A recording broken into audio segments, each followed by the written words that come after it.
Okay, so what level have you assessed this child at? Level 4. Level 4. Right, so we're going to start with a piece of narrative, because that's usually where children are most familiar, where you'll get the strongest writing from them. So we're looking at a piece of work called Trapped. What was the background to this work? How was it introduced to the children? Video clip. So we watched a video clip of a story, and the children discussed it in partners, and then they wrote it independently afterwards, their own version of it. So it was paired planning? Yes. Okay, so knowing this child and the group that you've got, did he plan with somebody more able or less able than himself? Less able. Less able. So he's one of your better children in yes. the group. So basically, he's not going to have had much support with the plan. He's probably supported somebody else. Okay. And what about vocabulary and things like that? Was anything provided for them? Was there a structure, a planning sheet, or anything to support? It was purely down to them how they did it. So it's probably up to them. Okay, so absolutely independent writing then. Yeah, unsupported. Lovely. Okay, can you just read it through to us? Okay. And then we will just have a chat through how that fits in with the level descriptors. On a snowy cold day, I skipped through the deserted narrow street of England in Chingford. Minutes ago, I had been sent by my mum to buy a loaf of bread, so I joyfully made my way to the shop. On my way there, I saw a blackboard with hundreds of names on it. It didn't make any sense why there were so many names on a quiet street like this. Looking down at the floor, I saw a piece of chalk and picked it up. Neatly, I wrote my name on it, making sure it was big and bold. After that, I was about to carry on skipping when I turned round and saw a doll. This was no ordinary doll. This looked exactly like me. Gazing at her, I realised we were wearing exactly the same things. Oh,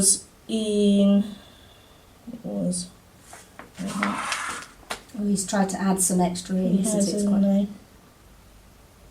I think he's kind of saying he had exactly the same dark brown something as me and something. It's a whole load of clothing that he's comparing to himself, I think. Dark brown shape, which had... Oh, this is about the shop. It was an intriguing, that's what that says. Go. And then looked up and saw something dark brown shape which had windows, shaped like a mouth. Shop, sorry. Yeah. Dark brown shop which had windows. Shaped like a mouth. So this is comparing the clothing to his clothing, and then he's moving on to a little bit of description about the shop. So he's got it's just difficult to read. Using my mittens to rub off the frost, I could vaguely see what else was in there. Angrily, I picked up a snowball and threw it at the door window in frustration. All I wanted to do was see it. Ah, I screamed. Knowing it was no use, I started to walk away. Suddenly I heard a noise. Creak. Again and again. I heard it. In my head, I heard a voice that said, "Go back." On the other hand, I heard my mum repeatedly saying, "Do not do it." Should I do it? Curiosity and temptation got to me, so I turned round and the door was open. Bravely, I walked in. This was creepy. Oh, it is creepy. Gosh. Okay, so that's a lovely piece of writing, isn't it? Mm-hmm. Right, so if we start in the bottom section here, the composition and effect, and just get an overall feel for the text. So it's asking for writing to be clear in purpose and incorporate relevant content to inform or engage the reader. Well, I'll just say from my own point of view, listening to that, it informs me, it works its way through the story. It was informative. I was engaged. I was entertained by it. So it's completed what was needed from the task, okay? So features of the text type, choice of tense, verb, layout, formality, ideas may be adapted, contextual information, character, use of quotes within a report. So it's just asking for the features of the text to be appropriate. So do you want to go through some of the features that you think are appropriate in here for the text type that he was asked for? He did it from the character's point of view, so it's in first person, and he's consistent with that throughout. Absolutely, yeah. He's building up the tension as well. So we did discuss about how it would be nice and calm at the beginning, and then it would get it would build up throughout, which he has successfully done. Yeah. So it started off on a cold, snowy day, for example, and then ends with "this was creepy." Yeah. So and this section in the centre here, with the comparing, slowly comparing me to them and me to them, back and forth, was really good, and removing the frost from the window, so things are becoming clearer and clearer. All starts to it keeps you waiting, doesn't it? It teases it out really, doesn't it? Yeah. So it does what's needed. Yes. Okay, lovely. Action and dialogue balanced. He has with his character, he's asking himself questions. So there's a lot of kind of monologue there that he's talking to himself, asking himself, should I do it? Yeah, and hearing his mum's voice. Yeah. So he's switching between people. He's actually handled that very well, being as it's a first person narrative. There isn't somebody else there to have the conversation with, so he's actually done very well in doing that, hasn't he? Yeah, he's handled that very well. Viewpoint, establishing a viewpoint. I'd say there's definitely evidence that there's a viewpoint. There's he's consistent throughout. He wants to make it. He wants it engaging for the reader, and I think he's definitely done that. And he's kept the same tone throughout as well. Okay, so obviously Trapped, and his attempt here is to make it a scary sort of story. So we've talked about building up the tension. Are there any other bits of evidence in there that shows that that's what effort he's trying to put forward? Somewhere he's got use of short sentences for effect. Creak. I heard a noise. Yeah, so he suddenly becomes much shorter here than he was at the beginning. So that's that done tension deliberately. Section. He's showing how the character is feeling in frustration, so you're picking up on that as well.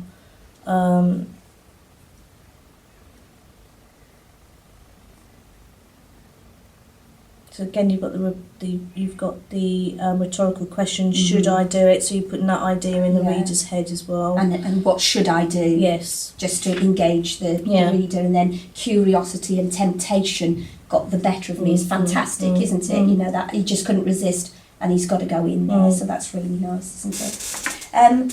Some of that nice vocabulary coming through: use of similes, stylistic features. Have we got any similes or any nice? That was about the features? Shop, wasn't it? Yeah, shaped like a mouth. Yeah, which is a bit foreboding, isn't it, to be seeing a shop in that way. What about the quality of his vocabulary, do you think?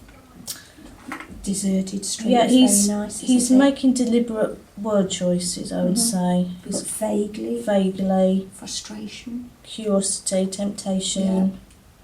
And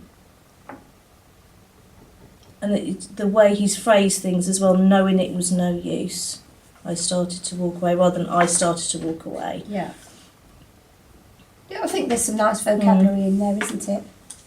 Yeah, that might be an area for him to actually moving forward from there, is actually developing that, looking at vocabulary and really... but even things like, gazing is coming, isn't it? His choice of verbs is coming along, isn't it? Yes. Choosing the powerful verbs. Okay, and then if we come up to the top section, the sentence structure and punctuation, should we look a bit more at the nitty-gritty of things? Well, it's definitely grammatically sound. Nothing stood out in there that's a bit strange, apart from the bit we couldn't read. Yes, because it was so squashed on the line. But everything in there, the verbs, the subject, was all agreeing, wasn't it? Variation in sentence structure, range of openings, adverbials, and then the subject references. Yep, so you've got minutes ago. It's got time adverbials, suddenly. After that, so he's got quite a lot of time. He's moving it on, isn't he? Adverbials, yeah. So that's the sequence coming through, isn't it, in the paragraph? Looking down, so what he's actually doing as well. Yeah. Verbial of manner. he is... I mean, I think even here, neatly I wrote my name on it, making sure it was big and bold. It's got brackets there. Yeah, so and that's an adverbial of manner yes. as well, isn't it, how he was doing it.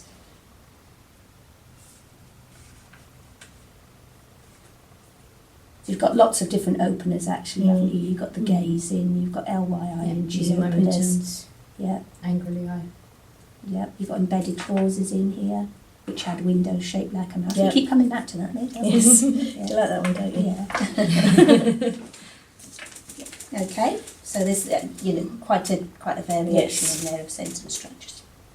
Modifiers. Modifiers. He has got vaguely see here. I could vaguely say. Yeah. I I mean, it obviously doesn't have to have everything, does No, it? I think we're no. getting a clear picture that this is a secure level 4, isn't it, so far? And we might see things in another. Ooh, repetitively, is it saying? I didn't notice that first time there. Tense choices, it stays in the in the tense the whole of the way through. I don't think we really need to go into that. Use of modals at all? Could, would, should. I think I saw something in there. I could vaguely see. Might, I should. We've definitely got some in there. I mean, we could keep looking and maybe find others, but I think it's evident that he's able to use them, so that's really good. And then down to the punctuation. Well, his basic sentence punctuation is definitely there. Capitals, full stops, not a problem all the way through. And then when we look at commas to mark the clauses. Yes, he's got some commas, they're not consistent, so that's something he's working on. But it does only say here, you're talking level 4, so correct on most occasions. Okay. So we've got our time adverbial here, after that, followed by a comma. He's got brackets here. We've got ellipses. He's got exclamation mark. Yeah. He's got question mark here. Yeah. And his capital A's and full stops are all in the right place. Yeah. How about any other commas? Have we got more commas coming in anywhere? Did I just spot? Oh, here. Again and again, I heard it. That's a nice. That was down with the tension part, wasn't it? Down here as well. Yeah. Just before the connective. On the other hand. Yeah. I think his punctuation actually is pretty consistent. Yeah. Yeah. So I think we're going beyond most occasions on his punctuation, so that's really nice.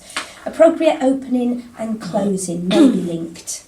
Well, we did talk about how with this type of story you'd have a calm beginning and then you would have a climax at the end. So he's done that. So it's got on a snowy, cold day, and then it ends with "this was creepy." Yeah. So he's done that. Yeah, it's actually a nicer opening than that, isn't it? Because it says on a skipped through. On a snowy, cold day, I skipped through the deserted, narrow streets of England in Chingford. So actually, there's quite a lot of description in there. That's quite a complex sentence, isn't it, to get you kind of right into the setting of the story, which is lovely. Connections in and between paragraphings. Well, I mean, it's the first person, so we've got the consistent I and my coming through the writing. That's clear. What about our links between the paragraphs here? So we've got after that here. Yeah. This is a nice one, isn't it, down here? So all I wanted to do was see it, and then, he wants to go into the shop, and his next paragraph is he's walking away knowing it was no use. So that's linking back. He's given up on getting into the shop and he walks away, but actually it's linked to his previous problem, isn't it? So there are connections here between his paragraphs. It says they can be awkward and abrupt, which actually are quite nice, aren't they? And is he basically paragraphing? Yes, he is. And embellishing within that paragraph. So we've got plenty, haven't we? It's a whole paragraph of building up the tension. It's a whole paragraph of somebody just ambling through a town and so on and so forth. So that's really quite a nice piece of work, isn't it? Do you just mind summarising for us what we've got so far and maybe what we need to look out for in the next piece? Yes, so we've said here, looking at composition effect, that the writing here is clear in purpose. Features are there, for example, building tension through a piece of narrative. Some words are chosen for effect, words like vaguely, temptation and curiosity, although there could be a fair vary for development here if moving the child To on. try and move them into that frame. There's a range of openers, things like angrily, using my minutes ago. We've got adverbials of time and manner throughout. Verb and tense is appropriate, and punctuation is consistent for level 4. Mhm. Commas are marking clauses with additional range with brackets, exclamation marks.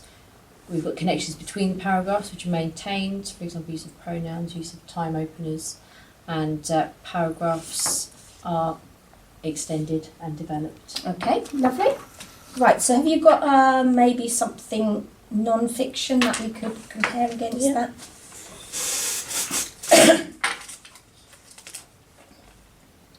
This is a persuasive report that we did. Mm-hmm. And what was the background to this piece? We've been studying Kenzuki's Kingdom, and the children were writing a report on whether the character should go around the world with his parents at the age of 12. Mm-hmm. So they decided their own viewpoint whether they should or they shouldn't, and then they planned that with a partner, and then they wrote it up independently. Okay, so it's not a balanced. It's a one-sided. Has he done balanced?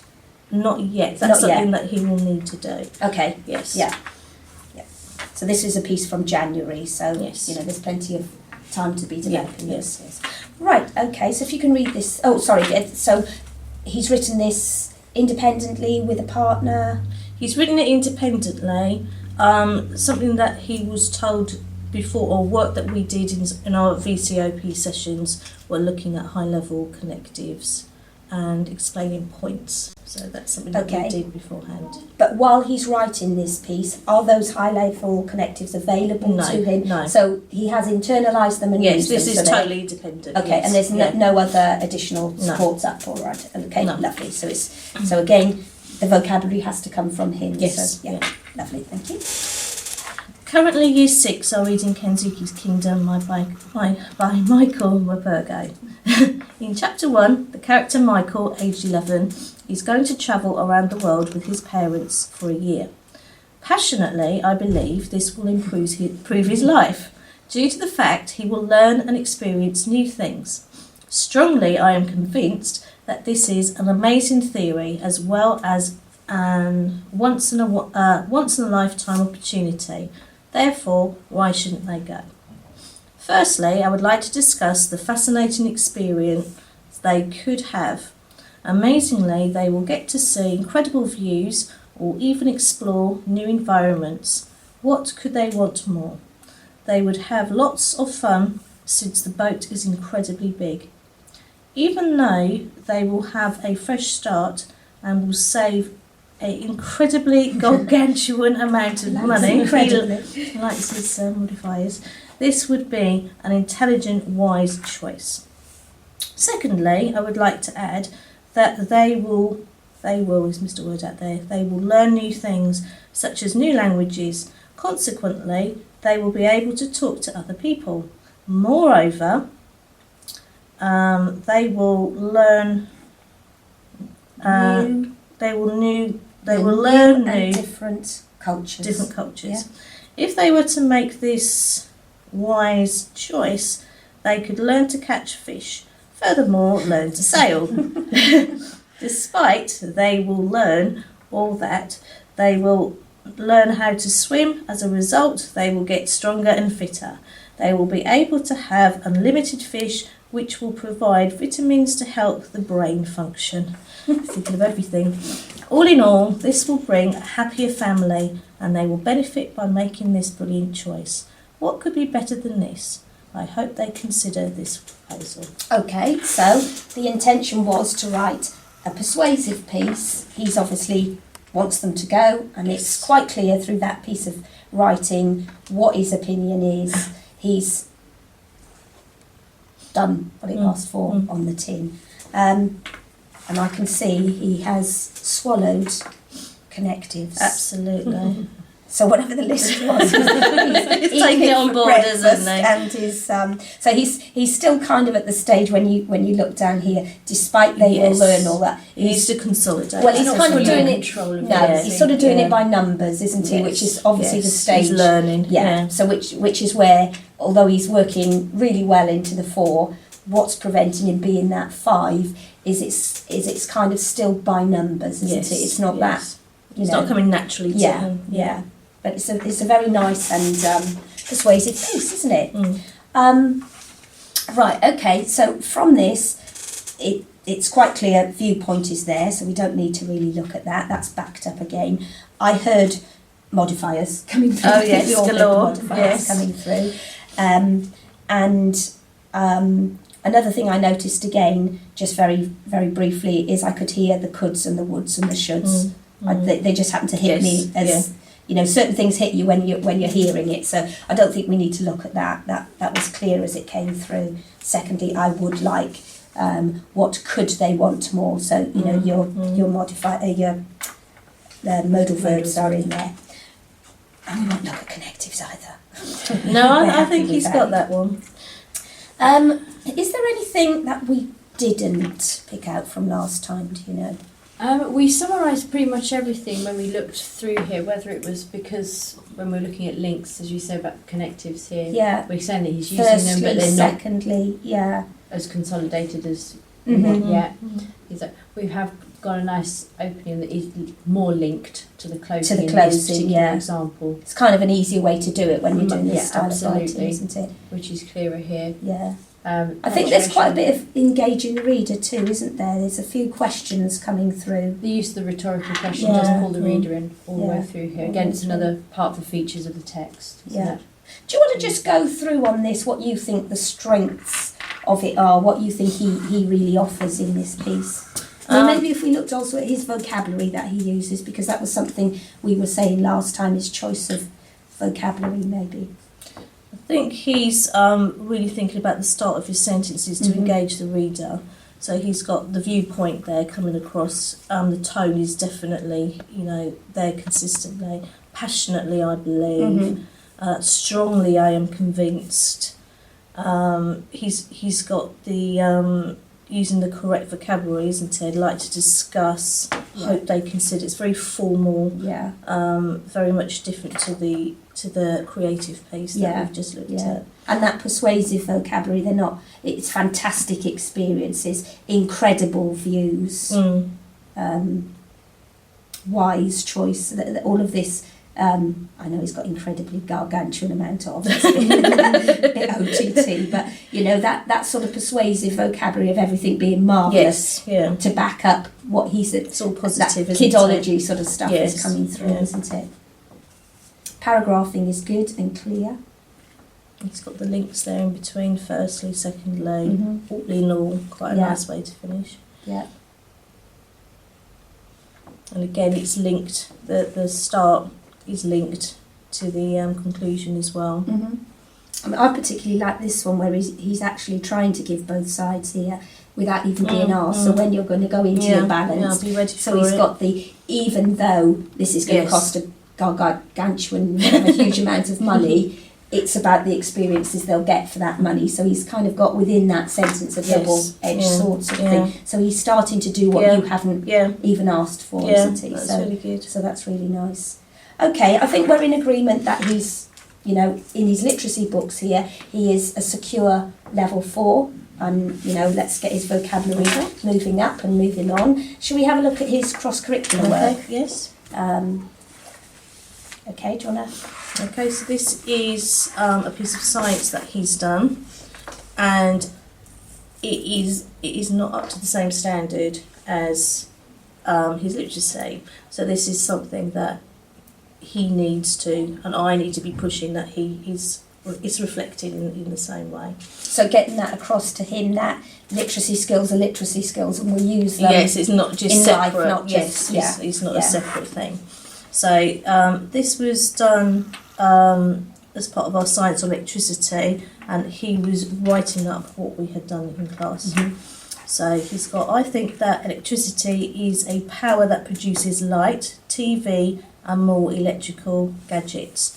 Firstly, we got a balloon, then we rubbed it on our partner. Interesting. Yes. The positive from your hair and the negative from the balloon made our hair stick up. When electric charge moves from one place to another, it's called electric current. So then he's got a list of different things that have mains and batteries powers, there. and things like that. Yeah. So he's making statements, not backing them up, No, not embellishing in the same way that he does. Sort of providing evidence. Okay. So your work from now on is going to be looking across the curriculum and making Absolutely. sure that If he can do it there, he can do it here, can't yeah. he? So Absolutely. Yeah. Okay. So we're in agreement. He's a 4, Absolutely, yep. Yep. It's a level 4, and it's just looking at making developing sure that that comes across the across yeah, curriculum. so it's consistent. through other curriculum. So subjects. we've got a couple of months left, and lovely. Okay. Okay. Thank you. Turn it off.